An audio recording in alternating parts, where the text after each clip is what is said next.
tentang perjalanan. Perjalanan dahsyat. Dahsyat itu bukan saya nak cerita neraka syurga tuan-tuan, tak. Saya ambil satu kitab tentang dimulakan Allah Subhanahu Wa Taala yang menceritakan tentang Isra'-nya Nabi sallallahu alaihi wasallam. Saya cerita mungkin lebih detail sedikitlah. Saya tak pasti penceramah lain. Cuma saya nak cerita perjalanan itu satu persatu sedetail yang mungkin. Kalau dia tertinggal maklumkanlah insya-Allah. Tuan-tuan yang dimulakan Allah Subhanahu Wa Taala dalam setengah jam begitu. Cuma sebelum kita masuk bab Isra' ni tuan-tuan, ada benda-benda yang perlu kita selusuri dulu. Saya bab-bab pengajaran apa yang kita dapat saya akan selitkan sikit-sikitlah apa yang kita dapat daripada apa yang berlaku dan sebagainya. Cuma tuan-tuan yang dimulakan Allah Subhanahu Wa Taala, soalan yang pertama yang berlega-lega dalam fikiran kita adalah bilakah berlakunya Isra'? Isra' ni tuan-tuan dalam tarikh Islam dia mesti berlaku perbahasan. Sebahagian ulama kata berlaku Isra' wal Mi'raj ini pada bulan Rabiul Awal. Ada yang kata berlaku pada bulan Rejab seperti mana yang kita pegang. Ada yang kata berlaku pada bulan Ramadan. Sampai ada yang mengatakan kita ni ataupun Allahumma salli ala Muhammad, Isra' itu berbeza pendapat dalam tahunnya pula. Ada yang kata 1 tahun sebelum hijrah.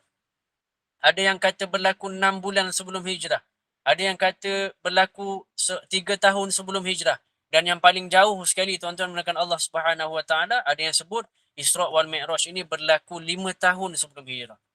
Apapun perselisihan yang berlaku tuan-tuan yang dimuliakan Allah Subhanahu Wa Taala, walaupun masyhur di lisan manusia terutamanya kita ni tuan-tuan, Isra' ini berlaku pada bulan Rejab, ketahuilah tak ada nabi dan rasul yang pernah diisrakan oleh Allah Subhanahu Wa Taala kecuali baginda sallallahu alaihi wasallam. Bahkan saya rasa kita semua tahu penyebab dia masyhur tuan-tuan. Di awal dakwah Nabi sallallahu alaihi wasallam sudah barang tentu tak terlepas daripada ujian. Terkadang Nabi sallallahu alaihi wasallam itu disakiti oleh orang ramai tuan-tuan.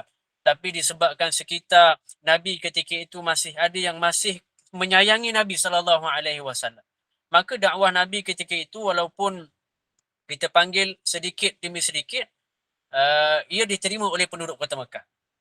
Tuan-tuan, yang antara yang menyayangi baginda sallallahu alaihi wasallam ketika itu adalah Abu Talib dan juga Khadijah bintul Khuwailid. Tapi masalahnya kemudiannya Abu Talib meninggal dunia. Dan kemudian daripada itu ramai pula yang dah mula berani usik Nabi sallallahu alaihi wasallam. Bahkan tuan-tuan, orang biasa-biasa yang tak ada apa-apa di mata orang, tak terkenal, tak dikenali pun ketika itu berani letak tanah atas kepala Nabi sallallahu alaihi wasallam. Tuan-tuan tengok. Sebab apa? Sebab tak ada yang lindung Nabi dah waktu.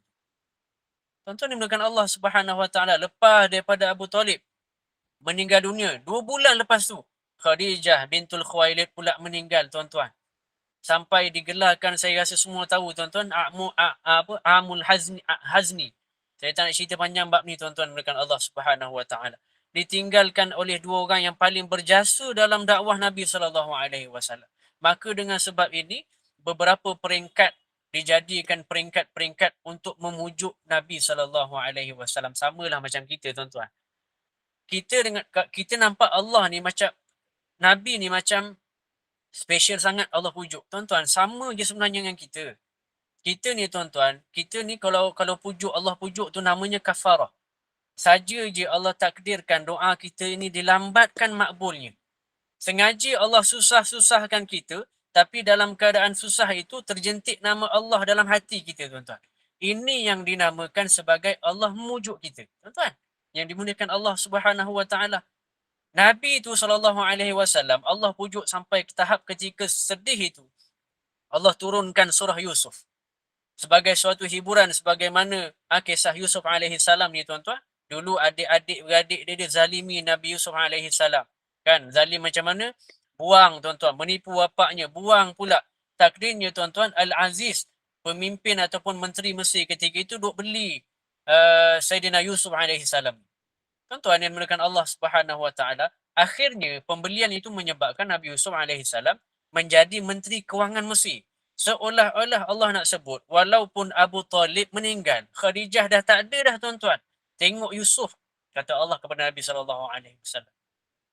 Walaupun Yusuf tu kena tinggal dengan orang paling dekat, adik-beradik dan bapaknya, tapi dia tetap juga teruskan kehidupan dia tuan-tuan. Maka turun surah Yusuf pujuk Nabi sallallahu alaihi wasallam supaya tabah dan tenang. Tuan-tuan, Dan daripada sinilah Nabi SAW kembali terpujuk dan cari tempat dakwah terbaru. Mana tempat dakwah Nabi yang terbaru, tuan-tuan? Kota Taif. Ni tuan-tuan, jalan Mekah, Mekah tak jadi pergi Taif, tuan-tuan. Mekah dah tak boleh jalan, Nabi SAW angkat kaki sejauh 60 kilometer kata ulama. Jalan tuan-tuan, jalan kaki jumpa daerah yang nama daerah tersebut adalah Taif. 10 hari duduk sana kata ulama. Pergi kampung sana, pergi kampung sini, rumah sana, rumah sini, ujian datang lagi tuan-tuan. Rupanya Taif ini sama macam orang Mekah akhirnya. Bahkan ada sebahagian pembesar-pembesar mereka ketika itu sampai mengatakan, "Ya Muhammad, kalaulah betul Allah lantik engkau ni jadi Rasul, aku memang tak boleh pergi dah. Tengok dah nanti aku koyakkan kain Kaabah." Seolah-olah dia tak terima apa yang Allah tunjukkan. Tuan-tuan tengok menteri ketika itu. Sampai ada tahap orang yang kata, tuan-tuan, dah kenapa engkau pula yang terpilih ni, tuan-tuan? Tuan-tuan, bukankah sampai dia kata bukan ke orang yang mulia tu macam Abu Jahal tu, duk kaya, orang ikut cakap, Sumayyah tu, lembut dia perkataannya. Abu Sufyan ketika belum Islam lah. Abu Sufyan, lembut perkataan, kaya tuan-tuan, handsome tuan-tuan, yang bukan Allah Subhanahu Wa Taala. Bukan ke dia orang lagi berhak jadi Rasul daripada Muhammad? Ni tuan-tuan Taif. Asasnya Nabi kena tolak di Taif. Akhirnya, tuan-tuan bukan Allah Subhanahu Wa Taala, puncaknya dibaling batu 3 kilometer sampai keluar daripada Taif. Ini kisah Taif, tuan-tuan.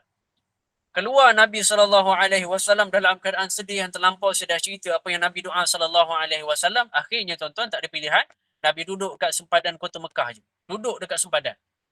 Sampai sinilah Allah kirim satu utusan, tuan-tuan. Bukan malaikat, bukan manusia, tapi Allah utuskan jin. Rupanya ketika mana manusia menolak dakwah Nabi SAW, waktu yang sama jin duk terima dakwah Nabi SAW. Tuan-tuan tengok. Masa kat kebun kurma yang kita cerita dulu, tuan-tuan, sepadan Mekah itu, datang segerombolan jin yang disebut daripada Yaman, mendengar Nabi SAW membaca Al-Quran, tuan-tuan. Dia tertarik masuk Islam. Beribu-ribu, tuan-tuan. Balik pula cerita pula dekat Yaman. Ini ada seorang Rasul sekian. Akhirnya, tuan-tuan, Nabi cari perlindungan sehinggalah dapat pulang ke Mekah ketika itu. Takut nak balik, tuan-tuan, duduk sempadan. Dah dapat balik, tapi sedih, tuan-tuan. Sampai Allah gambarkan kesedihan Nabi ketika itu, tuan-tuan. Qad na'lamu annaka Allahumma salli Muhammad yadhiku sadruka bima yaqulun, kata Allah Subhanahu taala. Sungguh kami tahu hati kau ni sangat sesak, wahai Nabi. Aku tahu dada kau tu sangat sempit, kata Allah Subhanahu wa taala, dengan apa yang mereka katakan kepada kamu, tuan-tuan. Hampir putus asa Nabi SAW, maka malam itulah ketika mana Nabi SAW terlelap sekejap, tuan-tuan yang dimuliakan Allah Subhanahu wa taala. Datang Jibril alaihi salam. Kata ulama, dia menembusi atapnya rumah Ar-Rasul sallallahu alaihi wasallam. Ada yang kata ketika itu Nabi berada di rumah Ummu Hani. Tuan-tuan, "Qum ya Muhammad," kata Jibril. "Bangun." Tuan-tuan, tiba-tiba ada dua orang malaikat duk belah dada Nabi sallallahu alaihi wasallam, ambil jantung Nabi sallallahu alaihi wasallam, letak dalam mangkuk dalam mangkuk yang terbuat daripada emas, tuan-tuan. Cuci dengan air zam-zam, tuan-tuan, bukan Allah Subhanahu wa taala, dimasukkan iman, dimasukkan hikmah, dan dikembalikan masuk ke jasad Nabi sallallahu alaihi wasallam. Ini adalah belahan dada Nabi yang kedua sallallahu alaihi wasallam. Dulu dekat dalam pangkuan Halimatus Sa'diyah.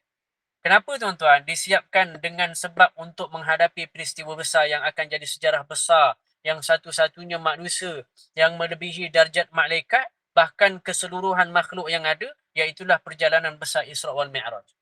Sebab, tuan-tuan, akan diperlihatkan kuasa besar, maka dada kena penuh iman, penuh hikmah, supaya ingat dan boleh cerita kisah-kisah tersebut kepada umat. Berat, tuan-tuan, tugas ini. Walaupun namanya pujukan kepada Nabi SAW. Sebab tu jangan anggap Allah pujuk tu senang. Tak, tuan-tuan, tak pernah senang. Sebab Allah nak pujuk supaya kita kembali pada syurga Allah, dan syurga itu tak murah. Tuan-tuan, Jibril ajak keluar rumah. Tuan-tuan dimulakan Allah SWT. Keluar, tuan-tuan, ada buruk. Kecil daripada bagal. Satu hadis Nabi SAW. Tapi kecil daripada bagal, tapi besar daripada himar. Kecil daripada kuda, tapi besar sikit daripada keldai. Saya rasa fahamlah semua, tuan-tuan, bukan Allah Subhanahu Wa Taala. Datang malam buruk, datang malam tu, tuan-tuan. Allahumma salli Muhammad, Nabi sebut kalau buruk tu datang pada waktu malam, maka buruk itu akan bercahaya. Dan kata Nabi SAW, atau kama qala, satu langkah yang diambil oleh buruk adalah seolah-olah sejauh mata memandang. Itu tuan-tuan jarak buruk melangkah. Buruk ni kuda biasa sebenarnya. Tapi dia istimewa sebab dia tunggangan Nabi SAW, maka ada beberapa keistimewaan yang diberikan juga oleh Allah Subhanahu Wa Taala. Masa Nabi nak tunggang tuan-tuan, first nak naik tu, buruk ni tak pernah ditunggangi mana-mana manusia tuan-tuan. Rasul Nabi tak pernah. Dia macam kita tuan-tuan, kita nak naik kuda, kuda tak kenal kita. Marah dia tuan-tuan. Oh dia apa, melompat-lompat tu. Sama tuan-tuan, buruk pun begitu. Sehinggalah Jibril alaihissalam, dia marahkan buruk tu tuan-tuan. Ya buruk, wallahi ma rakiba akramu minhu. Oi buruk, tahu tak engkau siapa yang naik ni? Ini adalah orang yang paling mulia. Lebih mulia daripada aku. Tuan-tuan tengok. Barulah buruk ketika itu tenang. Kemudian naik dan lesap terus ke Palestin. Itu bahasanya lah. Laju sangat. Tapi kalau ikutkan tuan-tuan, dia ada dua tempat yang Nabi singgah sebelum pergi Palestin. Namanya Baitul Lahmin, tempat lahir Nabi Isa AS, dan juga Bukit Tursina, tempat Nabi Musa dapat Taurat. Kan sampai Allah sebut tu kan, Wattini wazaitun, wa tur sinin. Kan? Wa hadzal baladil amin. Tin ni kat mana tuan-tuan? Wattin. Tin di mana? Di Iraq. Wazaitun. Zaitun kat mana? Zaitun ni asal daripada Syam, bumi Syam. Wa tur sinin. Ini adalah namanya Bukit Saina, Bukit Sina di Mesir. Wa hadzal baladil amin. Negara yang aman, iaitulah Mekah ketika itu. Allah sumpah dengan 4 nama tempat tuan-tuan, dengan sebab tuan-tuan dimulakan Allah Subhanahu Wa Taala, akhirnya dengan sebab itu maka Nabi turun 4 tempat itu. Dan Nabi solat setiap satu tempat itu tuan-tuan. Datang Iraq tuan-tuan, Iraq ni kisah Nabi Nuh AS kan, sandar dekat Bukit Judi.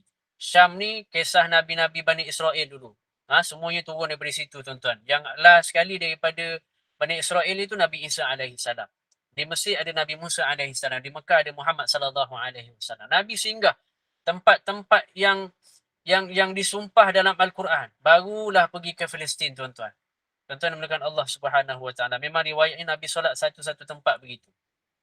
Sampai sahaja di sana tuan-tuan. Nabi SAW ikat buruk itu, tambat buruk itu di tembok yang namanya tembok ratapan Yahudi sekarang yang digunakan. Akhirnya tuan-tuan masuk Masjidil Aqsa. Saya akan cara ringkas dah potong-potong begitu tuan-tuan. Masuk Masjidil Aqsa, masjidnya para nabi, para anbiya tuan-tuan bukan Allah Subhanahu Wa Taala. Istimewanya masjid para anbiya, dia kiblat pertama kalau Masjid Aqsa ni lah, banyak kelebihan dia. Masjid yang dibina oleh Nabi Sulaiman AS, kan? Masjid Nabawi dengan Masjidil Haram dibina oleh Nabi Ibrahim AS. Gitulah keistimewaan tuan-tuan. Jadi sampai Baitul Maqdis itu diberikan 2 minuman. Saya rasa semua faham kot, semua tahu kisah ni. Susu ataupun khamar. Padahal khamar ketika itu belum diharamkan, tapi Nabi pilih susu tuan-tuan. Jibril kata alaihi salam, engkau telah memilih fitrah, maka Allah akan jadikan kau dan seluruh umat engkau sentiasa dibimbing menuju kepada fitrah. Jadi umat Muhammad ni kalau betul dia ada rasa suka lelaki, bohong tuan-tuan. Memang Allah dah janji nak suka, nak jadikan seseorang itu dengan fitrah dia. Lelaki suka lelaki, dia melawan fitrah. Salah tuan-tuan. Itu bukan fitrah dia. Tuan-tuan dimulakan Allah Subhanahu Wa Taala, dia cuma nak jadi unik sahaja. Kemudian diangkatlah Nabi SAW selepas daripada itu ke langit. Mi'raj lah namanya kan. Isra' tadi Isra', sekarang Mi'raj. Mi'raj ni lain tuan-tuan. Isra' ni dicerita dalam surah Isra'. Mi'raj ni diceritakan dalam surah An-Najmi. Jadi Nabi naik ke atas lah SAW. Sampai di atas tuan-tuan, Jibril ketuk pintu langit. Tak ketuk tuan-tuan. Maknanya langit ni dia pintu tuan-tuan. Ada pintu. Soalannya, kenapa Nabi tak terus je daripada Mekah, pergi terus ke Sidratul Muntaha, naik langit tuan-tuan. Boleh je kan, tak lalu Palestin tu tuan-tuan. Tuan-tuan, kata ulama menafsirkan ayat-ayat Allah Subhanahu Wa Taala, mengatakan sebab pintu langit itu, kata ulama mufassirin, perlu melalui Baitul Maqdis. Kemudian barulah naik ke atas untuk masuk ke pintu langit pertama. Tuan-tuan tengok. Nak menunjukkan ada logik akalnya tu. Maksudnya ada lalu. Dia bukan sembarang-sembarang. Tak. Allah cipta semuanya ada aturannya tuan-tuan. Akhirnya tuan-tuan, malaikat penjaga langit itu minta password lah. Minta password bahasanya tu kan itu kan. Apa soalannya tu? Apakah Muhammad telah diutus, ia dah diutus, kata Jibril alaihi salam, barulah dibukakan pintu. Jadi itulah passwordnya. Tuan-tuan dimulakan Allah Subhanahu Wa Taala, masuk je tuan-tuan, jumpa Adam alaihi salam. Tingginya 30 meter, lebarnya 3 meter setengah, kata Nabi sallallahu alaihi wasallam. Dan nanti kita pun akan serupa macam tu walaupun kita masuk syurga. Tuan-tuan kena ingat tu. Masuk syurga pun badan besar macam tu. Tapi pegang gemuk tuan-tuan, tak. Besar saja. Masa tu tuan-tuan, Jibril minta beri salam pada bapa kamu, kata Jibril alaihi salam. Marhaban, kata Nabi sallallahu alaihi wasallam memberi salam. Sayyidina Adam alaihi salam menjawab, marhaban bi nabiyyin salih. Selamat datang wahai nabi yang saleh, bi ibni saleh, dengan wahai anakku yang soleh. Mengaku anak tuan-tuan Nabi Adam alaihi salam. Tuan-tuan tengok. Tiba-tiba dalam keadaan cakap begitu, Nabi Adam menangis tuan-tuan, pandang kiri. Pandang kanan, tiba-tiba senyum pula. Rupa-rupanya, kata Jibril alaihi salam, kiri itu melihat roh-roh yang akan dimasukkan ke neraka. Ke kanan itu rupanya voucher-voucher yang diberi, diagihkan untuk masuk syurga tuan-tuan.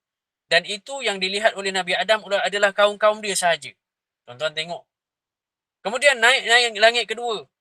Jumpa Nabi Isa alaihi salam dan juga Yahya bin Zakaria.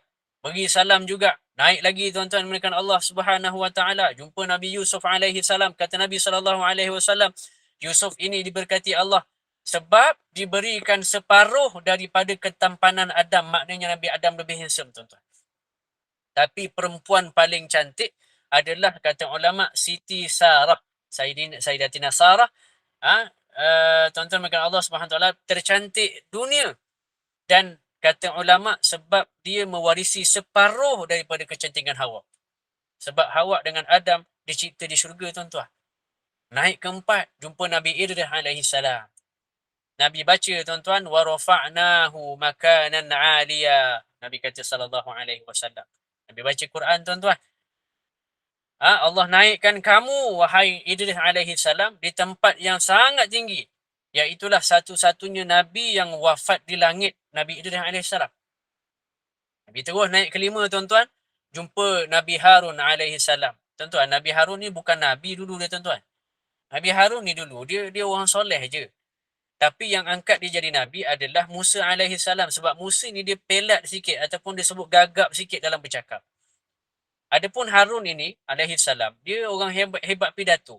Nak jumpa Fir'aun tuan-tuan. Jadi Nabi Musa ni dia minta untuk angkat Nabi Harun jadi Nabi. Jadi jadilah Nabi Harun tu seorang Nabi sekarang lah. Seterusnya tuan-tuan, dengan Allah Subhanahu Wa Taala naik yang ke-6. Lajukan saya cerita tuan-tuan. Tapi saya rasa harap-harap boleh ikut dah tuan-tuan, yang dengan Allah Subhanahu Wa Taala. Saya cerita buku yang ditulis oleh Ustaz Nazrul Nasir lah. Seronok cerita-cerita ni tuan-tuan, dengan dalil-dalil yang panjang lah tuan-tuan, dengan Allah Subhanahu Wa Taala dan khilaf-khilaf yang berlaku. Tuan-tuan, yang ke-6, ni nak cerita pujukan-pujukan Allah kepada Nabi tuan-tuan. Kenapa jumpa Nabi-Nabi ni? Kenapa pergi tempat-tempat sekian-sekian tuan-tuan? Yang ke-6, jumpa Nabi Musa alaihi salam. Tuan-tuan, ketika mana jumpa Musa alaihi salam, Nabi Musa menangis ketika mana melihat Ar-Rasul sallallahu alaihi wasallam. Malaikat duk tanya kenapa menangis. Demi Allah, kata Musa alaihi salam, akhir zaman Allah telah mengutuskan seorang yang muda, tetapi umatnya lebih banyak masuk syurga berbanding umat aku. Menangis tuan-tuan Musa alaihi salam. Dalam langit yang ke-6 pun masih memikirkan seolah-olah kesalahan-kesalahan yang dilakukan. Padahal dah naik tinggi dah tuan-tuan. Masuk Ibrahim alaihi salam, jumpa Sayyidina Ibrahim alaihi salam, langit yang terakhir tuan-tuan.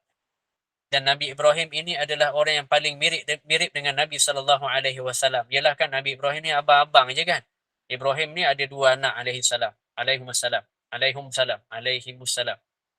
Kan? Ismail dengan Nabi Ishaq alaihi salam. Ishaq ni ada anak yang namanya Yaqub.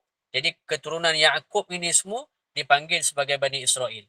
Tapi tuan-tuan, daripada Siti Hajar ni tuan-tuan, tak ada yang jadi Nabi sampailah Nabi SAW. Tuan-tuan. Jadi masa naik jumpa Nabi Ibrahim ni tuan-tuan, masa tu Sayyidina Ibrahim sedang sandar di tiang Baitul Ma'mur namanya. Baitul Ma'mur ni Kaabah untuk para malaikat. Kata Nabi SAW, Nabi nampak hari-hari ada 70,000 malaikat yang tawaf. dekat Baitul Ma'mur tu. Dan selepas habis tawaf dia keluar, sekali tu je lah malaikat tu boleh tawaf. Dan takkan boleh tawaf dah sekali. Nak tunjuk betapa besarnya kuasa Allah. Banyak sangat tentera. Wa ma ya'lamu junuda rabbik illa hi. Kata Allah Subhanahu Wa Taala. Korang takkan tahu berapa banyak tentera yang aku ada kecuali aku sendiri tahu. Sampai tahap begitu tuan-tuan Allah sebut. Tuan-tuan, kenapa Saidina Ibrahim alaihi salam ni duduk sandar tiang tu tuan-tuan? Kata ulama sebab dulu Ibrahim bina Kaabah dekat dunia alaihi salam. Kemudian dimulakan dengan Kaabah malaikat di langit lah. Akhirnya begitu Nabi Ibrahim dapat tuan-tuan. Maka Nabi pun tuan-tuan makan Allah Subhanahu Wa Taala. Cuma saya ada persoalan tuan-tuan. Nabi tu kan banyak kan. Tapi sampai Nabi tuan-tuan, Nabi sebut 124,000 Nabi yang ada kat atas dunia. 25 orang Rasul je yang kita kenal. Surah Al-An'am 25 Rasul ni, surah Al-An'am ada sebut 18 orang. Yang lain semua baki-baki pecah-pecah. Jadi kenapa dalam banyak-banyak Nabi tu tuan-tuan, tak jumpa Nabi yang lain? Kita ada Nabi Saleh tuan-tuan, ada Nabi Syuaib sebagai contoh, Nabi Zulkifli. Tuan-tuan kata ulama sebab nabi-nabi yang paling banyak ujian je yang jumpa ketika itu. Nak kata apa? Ini pujukan paling ekstrim yang Allah berikan kepada Nabi sallallahu alaihi wasallam. Jangan sedih, tuan-tuan. Mereka ni iaitulah nabi-nabi yang dijumpai oleh Rasul sallallahu alaihi wasallam tadi di langit-langit itu. Bahkan nabi-nabi yang duduk atas langit ni semua sebenarnya mereka tengah ataupun sedang bangga dengan apa yang Muhammad buat sallallahu alaihi wasallam. Nak tunjuk jangan sedih. Dia orang bangga sebenarnya. Seolah-olah begitu tuan-tuan. Yusuf kena buang, jual kan. Musa alaihi salam dikejar Fir'aun. Ibrahim alaihi salam dibakar Namrud. Banyak tuan-tuan dia orang kena. Naik lagi tuan-tuan jumpa Sidratul Muntaha. Laqad nazrahu nazratan ukhra. Kata Nabi sallallahu alaihi kata Allah Subhanahu Wa Taala, di atas tu Nabi nampak wajah Jibril yang sebenar. Inna fitratul muntaha indaha jannatul ma'wa. Kan cerita-cerita pasal Sayyidina Jibril alaihi salam, inilah kali kedua Nabi sallallahu alaihi wasallam nampak Jibril tu original. Pertama masa diangkat menjadi rasul di Gua Hira. Kemudian ketika mana Mi'raj ni tuan-tuan. Sampai Nabi cerita Jibril ini ada 600 sayap. Satu sayap itu saja sudah terbentang daripada terbit matahari sehingga terbenam matahari. Sebab itulah ketika mana Jibril diarahkan untuk menenggelamkan ataupun hancurkan negeri Sodom, negeri yang meliwat, negeri LGBT tu tuan-tuan, cukup dengan satu sayap kata Nabi sallallahu alaihi wasallam dicucuk macam garfu ke atas bumi ataupun tempat tu tersebut tuan-tuan, dipotong menggunakan sayapnya itu, diangkat kemudiannya ke langit, ditumpahkan daripada langit tuan-tuan penduduk-penduduk itu, kemudian dibaling ke bawah dan akhirnya tanah-tanah yang pecah tadi dihujani mereka tu tuan-tuan, masuk dalam. Itu tuan-tuan azab yang diterima oleh mereka. Jibril alaihi salam. Kemudian masuklah Nabi sallallahu alaihi wasallam ke tempat Jibril yang tak boleh masuk. Sidratul Muntaha namanya. Pohon besar, pokok besar. Sidrah ni nama dia bidara tuan-tuan, bidara. Tapi kalau di sana pokok yang paling besar yang ada di langit lah. Sampai Nabi cakap sallallahu alaihi wasallam, sampai Sidratul Muntaha tu Nabi sendiri terpacul mulut dia. Allah. Gitu. Cantik sangat.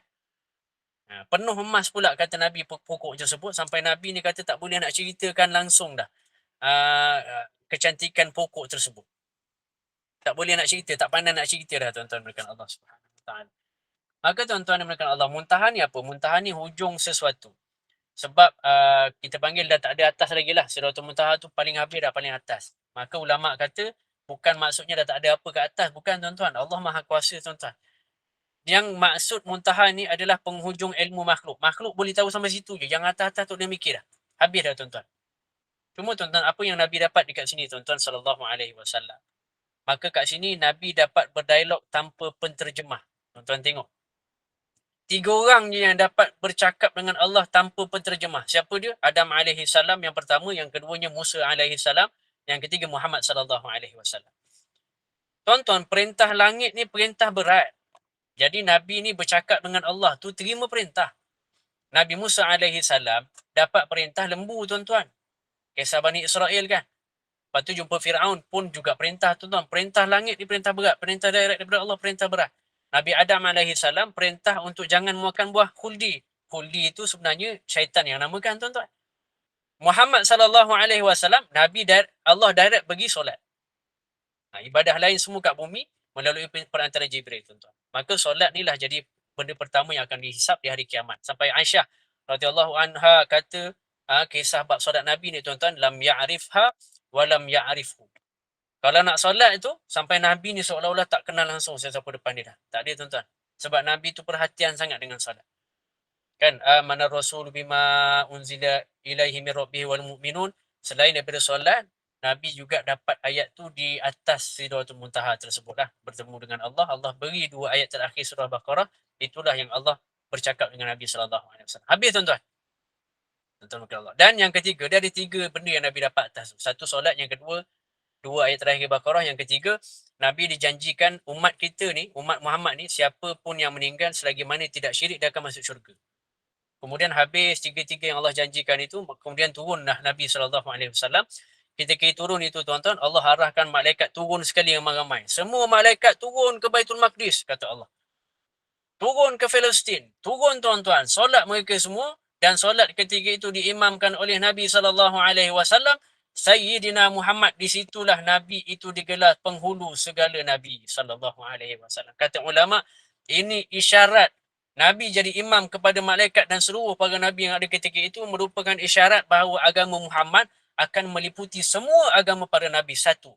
Dan takkan ada ceruk yang tiada Islam, kata ulama, 2. Maknanya Islam zaman Nabi semua tersebar habis dah, tuan-tuan.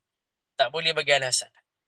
Kemudian baliklah mereka ke Mekah daripada solat, tuan-tuan. Balik Mekah naik buruk tu, tuan-tuan. Ketika inilah diperlihatkan syurga-syurga dan neraka-neraka Allah Subhanahu Wa Taala. Maka sebab itulah Nabi ni boleh cerita syurga neraka macam dia nampak, tuan-tuan. Cuma Nabi kata, Allahumma salli ala Muhammad, atau kama qala, cantik macam mana pun aku ceritakan tentang syurga ni, tuan-tuan, takkan pernah nampak di mata, takkan boleh bayang di mata, takkan boleh didengar di telinga, takkan pernah terlintas di fikiran, Nabi kata sallallahu alaihi wasallam. Sampai masuk syurga, tuan-tuan, balik tu, lalu syurga, tuan-tuan, bau pertama yang Nabi bau, jalan je, Nabi ada bau sesuatu, bau itu adalah baunya Masyitah. Tukang sikat Fir'aun itulah, tuan-tuan. Tuan-tuan cari kisah, tuan-tuan, kenapa Masyitah ini baunya wangi di syurga. Kedua, tuan-tuan, yang banyaklah saya cerita sikit-sikit lah, tuan-tuan, dimulakan Allah Subhanahu Wa Taala. Yang keduanya terompah, tuan-tuan. Terompah tu terompah Nabi sallallahu alaihi wasallam, kan? Bilal bin Rabah, kan? Bilal bin Rabah, terompah Bilal bin Rabah tu dapat. Sebab tu Nabi bila habis daripada Mi'raj ni, dia terus jumpa Bilal. Apa yang kau buat? Rupanya Bilal ni buat apa yang Nabi janjikan. Nabi kata keampunan untuk siapa yang ambil wuduk, jaga wuduk dia. Jaga baik-baik, betulkan wuduk dia betul-betul, sembahyang, dan sembahyangnya itu adalah sembahyang pengabdian yang khusyuk tanpa lalai, maka dia akan lahir seperti mana, dia akan jadi seperti mana orang yang baru lahir. Ini janji Nabi sallallahu alaihi wasallam. Kemudian Nabi nampak istana emas, Nabi nampak istana perak, macam-macam lah, tuan-tuan, dengan Allah Subhanahu Wa Taala, kan? Waliman khawa fa maqama rabbih jannatan, 2 syurga, kan? 2 istana yang diberikan kepada orang-orang yang masuk syurga. Tuan-tuan, dengan Allah Subhanahu Wa Taala, kata Allah, orang yang takut dengan Allah ni, Allah bagi dia 2 syurga. Dan ulama mufassirin ni sampai tanya, kenapa 2 je, tuan-tuan? Kenapa 2? Kenapa disebut 2? Maka ulama kata, mufassirin kata sebab satu milik dia, satu lagi milik orang kafir. Orang kafir yang tak pernah masuk syurga, takkan pernah masuk syurga tu, sebenarnya Allah dah ciptakan syurga ataupun dah ciptakan suatu istana untuk mereka, tetapi mereka tidak menggunakan istana tersebut, bahkan dan kemudiannya istana tersebut dibahagi-bahagikan pada orang masuk syurga. Baik, kan, tuan-tuan? Baik Allah, tuan-tuan. Siap dah syurga, tuan-tuan, walaupun jahat. Tuan-tuan. Tapi bukan limit 2 lah, bukan. Sebab kan banyak hadis, kan, siapa yang bina masjid, Allah berikan satu istana. Kalau bina 10 masjid, dapatlah 10 istana lagi tambahan. Siapa yang baca surah Qul Huwallahu Ahad, 10 kali satu hari, Allah beri dia satu istana. Banyak lagi lah, kan, kita istana ni, tuan-tuan. Masuk neraka, tuan-tuan, menekan Allah Subhanahu Wa Taala, lebih kurang 4 minit, tuan-tuan. Apa kisah-kisah yang ada, Nabi nampak orang cakar muka dia kena kuku besi, kan. Mahadha, Nabi terkejut. Apa ni? Kata Nabi SAW. Kata Jibril alaihissalam, ni orang yang caci maki kehormatan manusia. Ni orang yang ghibah. Ghibah ni apa, tuan-tuan? Dia ceritakan keburukan, walaupun keburukan itu diceritakan secara berdepan. Dia bukan tegur, tuan-tuan. Dia ejek ataupun cerita keburukan secara berdepan. Depan pun termasuk orang yang diazab oleh Allah, apatah lagi dicerita kat belakang, tuan-tuan. Kemudian ada yang berenang dalam air darah, kan? Air darah setiap kali nak ke tepi tu, ada orang yang masukkan batu dalam mulut dia banyak-banyak, ke tengah balik tuan-tuan. Ni kata Nabi SAW, kata Jibril AS, ni orang yang makan riba.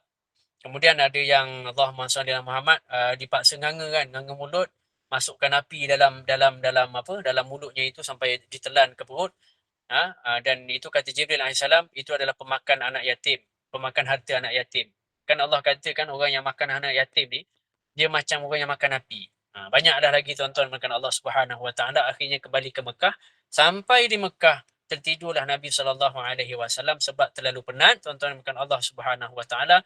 Ketahuilah ketika mana dia bangun pagi itu tuan-tuan yang dimuliakan Allah Subhanahu Wa Taala, lapang dada Nabi SAW. Sebab itulah Allah kata alam nashrah pada Nabi SAW. Bukankah dulu kami pernah lapangkan dada kamu? Tuan-tuan, nak tunjuk supaya bersyukur itu perlu. Ingat benda-benda lama perlu. Memori-memori perlu disimpan. Tuan-tuan, tak salah simpan gambar. Tuan-tuan yang berikan Allah Subhanahu Wa Taala. Akhirnya balik sikit lagi tuan-tuan, dia ceritakan pada, ada 2 minit kan, saya sambung je lah sikit tuan-tuan. Dia ceritakan pada Ummu Hani tuan-tuan, dia cerita, Ummu Hani kata janganlah cerita kat orang lain tak percaya kan gitu kan. Tapi Nabi macam teragak-agak, akhirnya dia keluar daripada pintu rumah, jumpa Abu Jahal tuan-tuan. Dia macam, yalah takdir kan, keluar pintu jumpa Abu Jahal. Abu Jahal tengok Nabi macam terpinga-pinga, kenapa kau? Cerita, dia tanyalah kan.